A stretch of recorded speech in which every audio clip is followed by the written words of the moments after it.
अस्सलाम वालेकुम नाज़रीन, मैं अब्दुल जब्बार सुमरो हाज़िर हूँ आपके program behind the news with Abdul Jabbar Soomro के साथ। तो शुरू करते हैं आज की ख़बरें और उन पर तबसरे। आज वही जो एक हफ़्ते से ख़बर चल रही है, रिटायर्ड जनरल फैज़ हमीद, तमाम media, social media, print media, सब जगह पर एक ही ख़बर है, जनरल फैज़ हमीद, उसकी गिरफ़्तारी और उसका फील्ड कोर्ट मार्शल, इस पर बातचीत हो रही है। लेकिन अब इस केस में एक और मोड़ आ गया है, क्योंकि साबिक चीफ जस्टिस साकिब निसार का भी नाम आ रहा है। और साकिब निसार, आपको याद होगा कि वो पिछले 15 दिन से, जब से ये इस खबर का धुआं उठा, वो पाकिस्तान से निकल चुके थे, पाकिस्तान से भाग चुके थे। कुछ लोगों ने कहा कि जनरल जो है बाजवा भी भाग गए, लेकिन जनरल बाजवा अपने फैमिली के साथ ट्रिप पे थे और वो वापस पाकिस्तान आ गए हैं। लेकिन साकिब निसार ने एक टीवी चैनल को इंटरव्यू में कहा कि मैं वापस आऊँगा, लेकिन मेरा ख्याल है वो वापस नहीं आएंगे। दूसरी तरफ कल इस्लामाबाद हाई कोर्ट का जो एक फ़ैसला था, जिसमें पिंकी पीरनी और साकिब निसार के बेटे को रिलीफ देकर इदारों को जस्टिस बाबू सत्तार ने डंडा कर दिया था कि इन्होंने रिकॉर्डिंग क्यों की।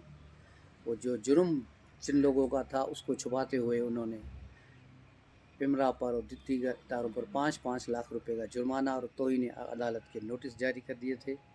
सुप्रीम कोर्ट में कल गवर्नमेंट गई थी वहाँ, और कल उस पर समाअत हुई और 2 रुकनी जजेस ने इस्लामाबाद हाई कोर्ट के फैसले को मनसूख कर दिया, उस पर स्टे आर्डर दे दिया, जिसके बाद अब देखा जाएगा कि क्या होगा।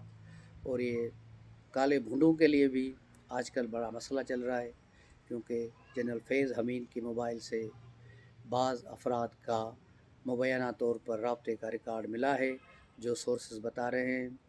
अंसार अब्बासी ने बताया है कि जनरल फैज़ हमीद के साथ जो चीज़ें चल रही हैं और जो चीज़ें उनके सामने रखी जा रही हैं, वो उनका इकरार करते जा रहे हैं, जिससे ये लग रहा है कि इससे मज़ीद पेंडोरा बॉक्स खुलेगा और बहुत से लोग अभी और पकड़ में आएंगे। रात भी 6 अफराद को गिरफ़्तार किया गया है, जिनमें 3 ख़वातीन शामिल हैं, और इन सब का ताल्लुक़ अडयाला जेल से है। और ये वो अडयाला जेल के अफराद हैं जो पिंकी पीरनी और इमरान खान के दरमियान राब्ते का ज़रिया थे, और अब इनके मोबाइल फ़ोन भी इनसे ले लिए गए हैं। और सारी कहानी बाद में खुलेगी तो सब लोग हैरान रह जाएंगे। इमरान खान के पास जेल में 3 व्हाट्सएप नंबर थे, वो सारे यूपी यूनियन के थे, और डिप्टी जेल सुपरिटेंडेंट अकरम जो था वही इसका सहूलतकार था। वो इसको बाथरूम में सारा इन्होंने इसको वाईफाई नेटवर्क लगा के दिया था, जहाँ से ये पूरी दुनिया के साथ राब्ते में थे। बज़ाहिर यही खबरें आ रही थी पिछले 2-3 महीनों से कि इमरान खान दीवारों की तरफ मुँह करके बातें कर रहे हैं, शायद पागल हो गए हैं, क्या हो गया है, लेकिन ऐसा कुछ नहीं था। ये जो बातें कर रहे थे वो वाईफाई और ब्लूटूथ के ज़रिए जो अकरम उन्हें मुहैया कर रहा था, उसी के थ्रू ये बाहर किसी से बातें कर रहा था, और दीवारों की तरफ मुँह करके इस तरह बातें करता था कि लोग समझते थे कि शायद इमरान खान का दिमाग चल गया है। लेकिन इस सब को इसने पागल किए हुआ था, और बिलाखिर वो सारी चीज़ें अब पकड़ी गई हैं तो तिलमिला उठे हैं। इमरान खान 3 दिनों में जेल में 3 मरतबा मौक़ूफ़ तब्दील कर चुके हैं। सबसे पहले तो उन्होंने कहा कि फैज़ अमीन से हमारा कोई ताल्लुक़ नहीं, लेकिन फिर फैज़ अमीन को अपना असासा करार दे दिया, और फिर कहा कि नहीं, फैज़ अमीन एक गलत आदमी था और मुझसे भी गलत काम लेता था, मेरे साथ उसके इख्तिलाफ़ात थे। और कल उन्होंने कहा है कि जनरल फैज़ हमीद को शायद मेरे ख़िलाफ़ वादा माह गवाह बनाया जाएगा और मुझे मिलिट्री कोर्ट में न पेश कर दिया जाए। इमरान खान को सबसे ज़्यादा खौफ और डर जो है वो मिलिट्री कोर्ट में जाने का है, और इसके लिए तमाम तैयारियां मुकम्मल की गई हैं। 180 मिलियन पाउंड का केस का फ़ैसला जिस दिन महफूज हुआ, उसी दिन इमरान खान फ़ौज की तहवील में चले जाएंगे, और आप ये देखेंगे कि ये सिलसिला बहुत जल्द शुरू होने वाला है।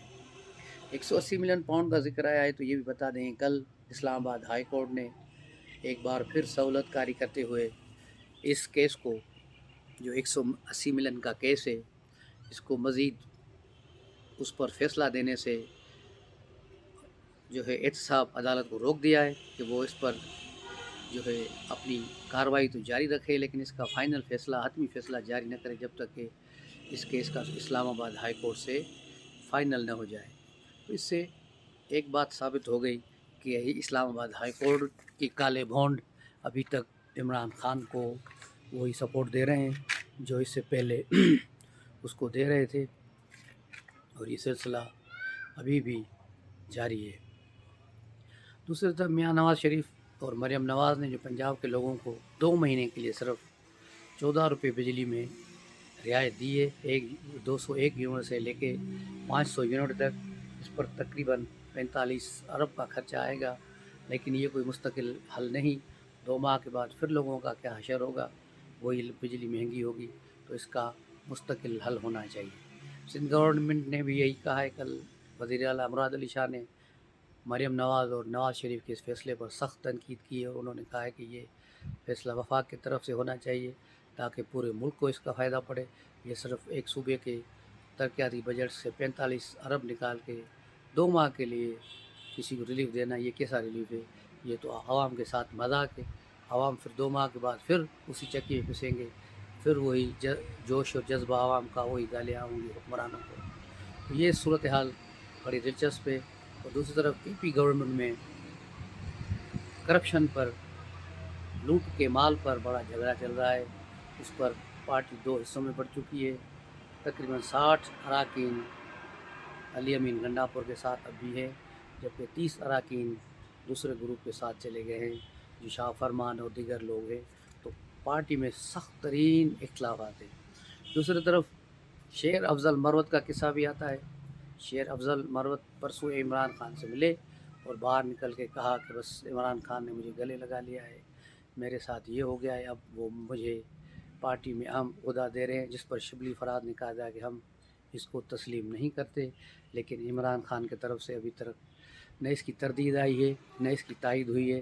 لیکن کل علیمہ باجی عمران خان سے ملنے کے بعد اخبار نویسیوں اور پریس سے باتیں کرتے ہوئے کہا کہ عمران خان نے شیر افضل سے کوئی گلے نہیں ملے، صرف ان سے ہاتھ ملایا تھا، اور انہیں تنبیہ کی ہے کہ وہ پارٹی پالیسی کی خلاف ورزی نہیں کریں گے۔ علیمہ خان کل وہ جو پہلے چارج ہوتی تھی اس طرح نظر نہیں آئی، بجھی ہوئی سی، اور انہوں نے یہ بھی کہا کہ عمران خان کو ایلیمینیٹ کرنے کا فیصلہ کر لیا گیا ہے اور اس کو ایلیمینیٹ کر دیا جائے گا۔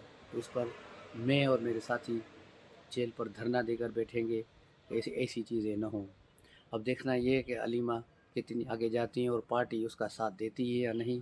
اور ایک مزیدار بات یہ ہے کہ 22 اگست کو بھی ان کا جلسہ ہونا ہے اسلام آباد میں۔ ابھی دیکھنا یہ ہے کہ انتظامیہ ان کو جلسے کی اجازت دیتی ہے یا نہیں دیتی ہے، اور یہ جلسہ ہوگا یا نہیں ہوگا، اس کا بھی کوئی ابھی فیصلہ نہیں ہوا۔